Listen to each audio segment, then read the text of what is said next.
প্রিয় বন্ধুরা, আসসালামু আলাইকুম। আজকে তোমাদের একটা ছোট্ট জিনিস শেখাবো যে কোনো সংখ্যাকে শূন্য দিয়ে গুণ করলে শূন্য হয় কেন। যেমন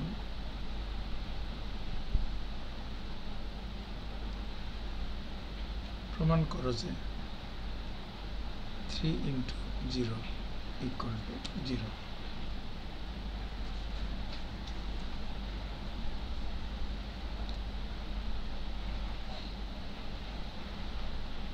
আমরা প্রমাণ শুরু করি। তোমরা নিশ্চয়ই লিখতে পারো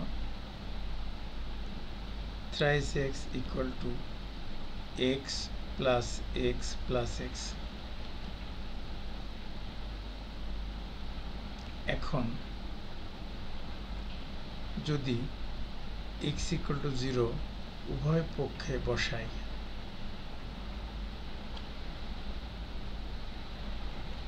তাহলে আমরা লিখতে পারি 3 × 0 = 0 plus 0 plus 0.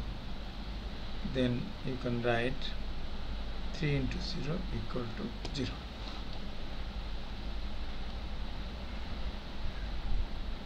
প্রমাণিত।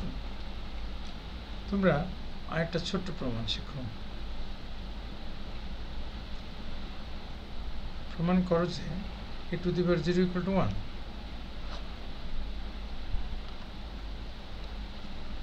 But a ≠ 0। বলতে পারো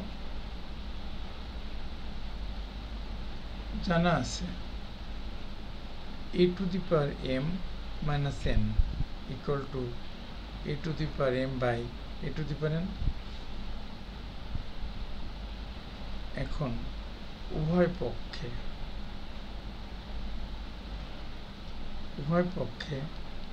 m = n বসালে পাই